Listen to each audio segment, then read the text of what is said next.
माधव जी, आज राहुल गांधी ने डिनाई नहीं किया कि वो सरकार बनाने की संभावनाओं पर विचार कर रहे हैं। शरद पवार बात कर रहे हैं चंद्रबाबू नायडू से। मैं क्या मानूं कि ये जो इंडिया गठबंधन मुझे 234 पर दिख रहा है, 72 तक पहुंचने का जो भी गणित है उसका जुगाड़ शुरू कर दिया गया है आपके खेमे से भी। देखिए, हमारे विश्लेषक महोदय ने इस बात को तो कहा भी कि राजनीति संभावनाओं का खेल है और कल क्या होगा ये किसने देखा है, कोई नहीं जानता है।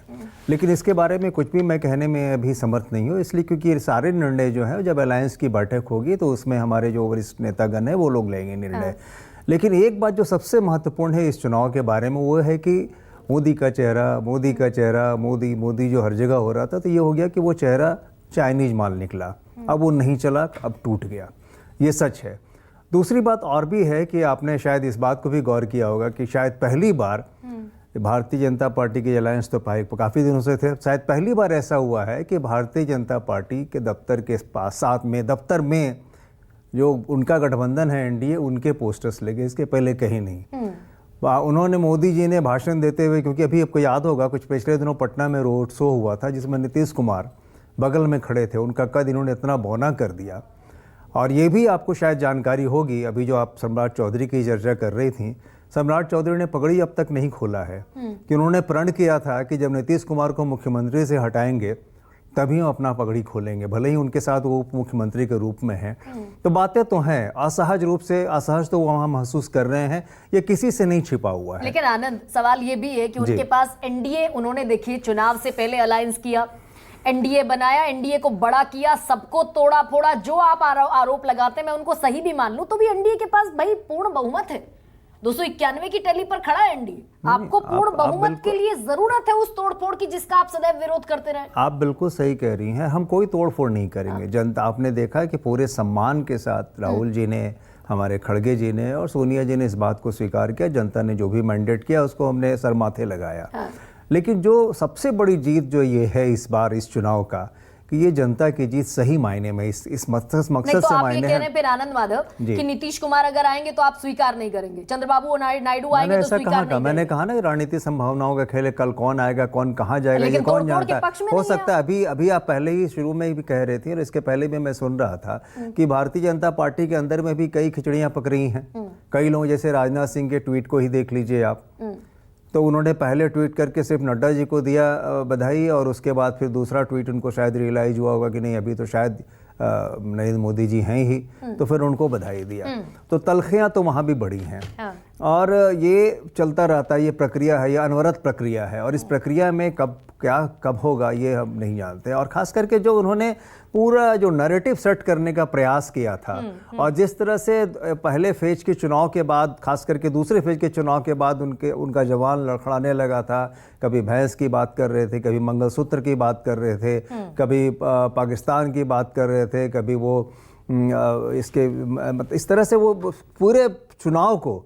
एक बात और भी है कि जो, लेकिन उसके बावजूद ये सब हुआ आनंद, लेकिन उसके बावजूद सबसे बड़ी पार्टी बीजेपी है इस फैक्ट को तो आप भी नहीं नकार सकते। फराज किदवई कोई नहीं नकार सकता इस बात को जी। तो फराज किदवई ये बताइए कि ये, मैं तो इसको शुरुआत में भी जब आप बैठे थे मैंने यही कहा कि बीजेपी और कांग्रेस के बाद समाजवादी पार्टी तीसरी सबसे बड़ी पार्टी। और मैं इसे चमत्कार के तौर पर उत्तर प्रदेश में इसलिए देख रही हूं क्योंकि मैं खुद बहुत सारे लोगों से जब मिली तो मुझे लगा कि उत्तर प्रदेश में उतनी भी आसान लड़ाई आपके लिए नहीं है जितनी आसान लड़ाई आप मानकर चल रहे हैं फराज साहब। लेकिन अब आगे का सवाल यह कि अखिलेश यादव की क्या महत्वाकांक्षा है अगर सरकार बनती है इंडिया ब्लॉक की।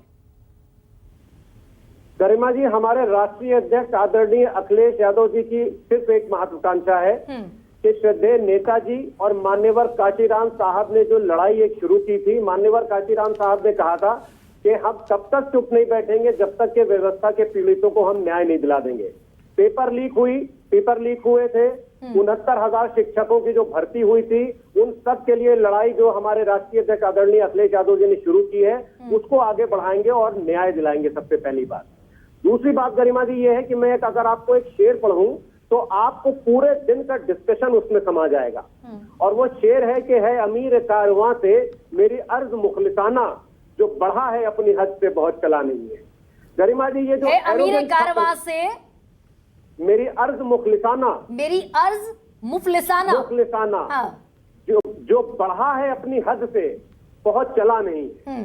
तो गरिमा जी, जिस तरह से प्रधानमंत्री जी मंगल सूत्र से लेकर के और मुजरे तक आ गए थे, हाँ। मुझे कहना नहीं चाहिए, लेकिन मुजरा भारतीय जनता पार्टी को अमेठी की जनता ने करवा दिया। लेकिन फराज साहब, ये कई दफा अतिशयोक्ति भी लग रही है कि मैं ये मानकर चल रही हूँ। देखिए, जोड़ देती हूँ पहले ही अपनी बात।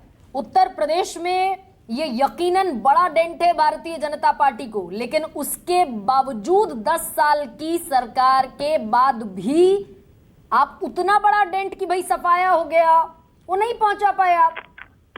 आप तो 80 में से 80 क्लेम कर रहे थे। गरिमा जी, मैं बहुत एक इंपॉर्टेंट बात आपको बताऊंगा। प्लीज। हमको as a political party, as a citizen of India, हमको भारतीय जनता पार्टी को सरकार से हटाने से ज्यादा इनके घमंड को तोड़ना और चकनाचूर करना था। गरिमा जी, लोकतंत्र की फसल जिस खेत में लहलहा रही थी, आज टेक्नोलॉजी के दौर में लोकतंत्र का ये दुर्भाग्य है कि समाजवादी पार्टी और कांग्रेस के कार्यकर्ता 5 दिन से बिना कुछ खाए पिए ईवीएम मशीनों की रखवाली कर रहे थे। क्या बाबा साहब डॉक्टर भीमराव अंबेडकर, मान्यवर काशीराम साहब और श्रद्धेय नेताजी ने कभी ये सोचा था कि मत पत्रों की या ईवीएम की हमारे कार्यकर्ताओं को रखवाली करनी पड़ेगी? गरिमा जी, दूसरी बात, गरिमा जी, प्रधानमंत्री मोदी जी की साख उत्तर प्रदेश के चुनाव में जितनी गिरी है उतनी आज तक मुझे लगता है पिछले 15 सालों में नहीं गिरी। क्यों? बस मुझे 20 सेकंड दे दीजिएगा। मोदी जी पिछली बार लगभग 5 लाख वोटों से बनारस से जीते थे, इस बार 1.5 लाख वोटों से मुझे लगता है कि लगभग जीते हैं। बाराबंकी में एक 33 साल का युवा 2.5 लाख वोटों से जीता है। भगवान राम के क्रोध का इनको सामना करना पड़ा, क्योंकि मर्यादा पुरुषोत्तम भगवान राम ने कहा कि मेरे भारत में नफरत का जहर तुम नहीं घोल सकते हो, इसलिए जहां मैं विराजमान लेकिन फराज साहब, बड़ी जिम्मेदारी है अब आपके कंधों पर। बाकी सब चीजें एक तरफा हैं और जनादेश का सम्मान आप कर रहे हैं, ये भी बात अभी अखिलेश यादव ने थैंक यू कहा, सबको शुक्रिया अदा किया। लेकिन अब बड़ी जिम्मेदारी है, क्योंकि हमने इसी देश में देखा कि जिन मुद्दों पर पॉलिटिकल पार्टीज ने चुनाव लड़ा, जैसे ही जीत हासिल हुई वो मुद्दे इधर रह गए, पॉलिटिकल पार्टीज अपने उत्थान में लग गई। तो अब आपके कंधों पर बड़ी जिम्मेदारी है एक नजीर पेश करने की। स्वयं पुरोहित, तृणमूल कांग्रेस ने बढ़िया प्रदर्शन किया और हम अक्सर बातचीत करते रहे, प्रधानमंत्री ने कहा था कि बेस्ट परफॉर्मिंग स्टेट होगा पश्चिम बंगाल। जी जी, देखिए पश्चिम बंगाल में जिस तरह से हमारा प्रदर्शन था, ये हम पहली बार, इसके पहले भी मैंने आपको डिबेट में कहा है कि हमारी 30 के आसपास सीटें आएगी। पिछली डिबेट में अपनी बात बिल्कुल आपने कहा था, बिल्कुल कहा था। और 30 सीटें आने का कारण यह था कि पश्चिम बंगाल में जिस तरह से ममता बनर्जी के कार्यकलाप है, ममता बनर्जी जो महिलाओं को आगे बढ़ने के लिए महिला सशक्तिकरण की बात की है, वो देश की पहली प्रधानमंत्री। आज ममता बनर्जी ने इंडिया गठबंधन बनाया। ममता बनर्जी ने जब बात हुई लोकतंत्र को बचाने की, तो नो आईडी नो वोट की बात भी ममता बनर्जी ने की थी पूरे देश के अंदर। टीएन सेल्टन इलेक्शन कमिश्नर थे। तो ममता बनर्जी गलत के साथ नहीं है।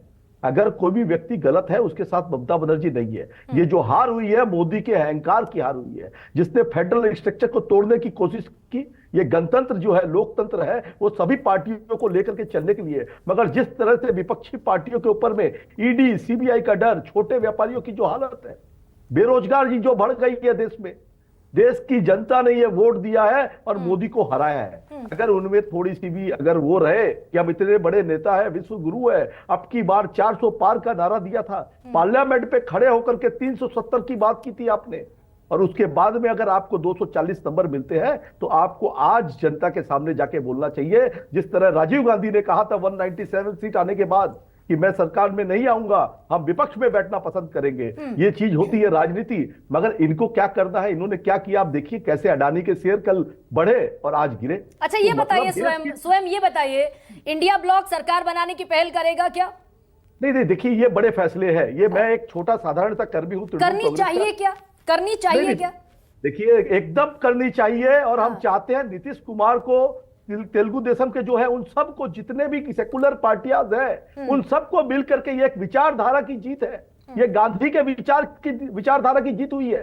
ये गोड से आज हारा है। तो अगर करनी चाहिए स्वयं, तो फिर बड़ा सवाल, ये बड़े फलक का सवाल ये भी पैदा होता है कि आपका प्राइम मिनिस्टीरियल चेहरा कौन है?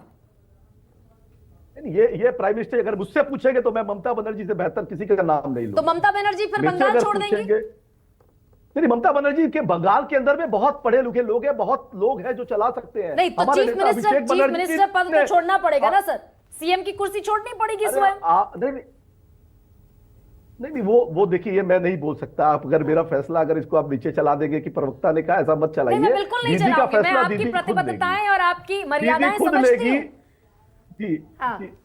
दीदी खुद फैसला लेगी अपना हाँ। कि अगर मुझे क्या करना है। हाँ। और अभिषेक बनर्जी ने 2021 के विधानसभा चुनाव में जो खेल खेला, जो बात की, जो खेला हो में हुआ, वो अभिषेक बनर्जी के नेतृत्व में हुआ। उसके बाद कलकत्ता कॉर्पोरेशन चुनाव हुए, उसके बाद में जितने पंचायत चुनाव हुए, और अभी जो चुनाव हुए ये लोकसभा के, ये सेनापति हमारे अभिषेक बनर्जी है, उनके नेतृत्व में हुआ है। तो हमारे पास में नेता तैयार है, अगली पीढ़ी के नेता तैयार है। हाँ। आप देखिए कैसे अखिलेश यादव ने काम किया, कैसे तो तेजस्वी यादव अगर ने ये काम बड़ा किया। संकेत मैं आप दे हमेशा रहे हैं कहता था स्वयं, हालांकि अपना आपका व्यक्तिगत विचार है, और मैं बिल्कुल इसको पार्टी के स्टैंड के तौर पर प्रोजेक्ट नहीं करूंगी, लेकिन अगर ममता बनर्जी, मैं दर्शकों को बता दूं, ममता बनर्जी अगर पीएम के तौर पर दिल्ली आती हैं तो 2-3 चीजें हो सकती हैं। एक तो इंदिरा गांधी के बाद देश को पहली महिला प्रधानमंत्री मिलेगी, और उसके सेकंड लाइन के जो नेता हैं अभिषेक बनर्जी तैयार हैं, स्वयं पुरोहित अभी संकेत दे रहे हैं, कुछ कह रहे हैं स्वयं।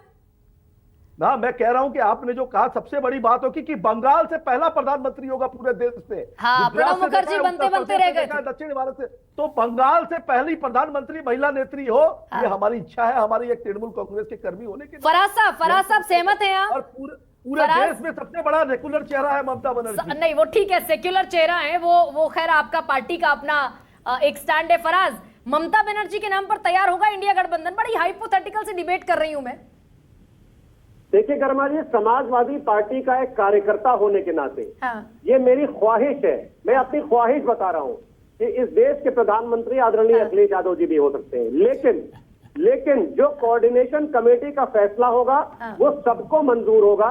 उस फैसले में जिसका भी नाम XYZ का आएगा वो अब समाजवादी पार्टी का एक कार्यकर्ता होने के नाते मुझे भी मंजूर है और हमारी पार्टी को भी मंजूर है। महेश चौहान से बहुत छोटा सा रिएक्शन, उसके बाद ब्रेक पर जाऊंगी।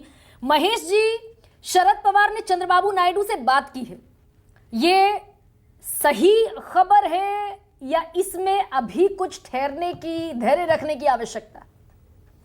बिल्कुल धैर्य रखने की आवश्यकता है गरिमा जी। देखिए, अभी मैं ये कहना चाहूंगा कि चंद्रबाबू नायडू और नीतीश कुमार जी अभी किंग मेकर की भूमिका में आ गए। बिल्कुल ठीक बात है। उसकी वजह से उनकी न्यूसेंस वैल्यू बढ़ गई है, जिसकी वजह से उनकी बार्गेनिंग पावर भी बढ़ गई।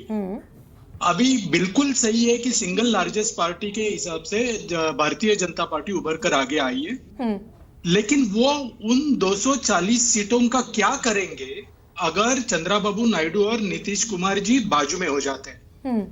तो 240 सीटें उनके लिए कुछ फायदे की है ही नहीं।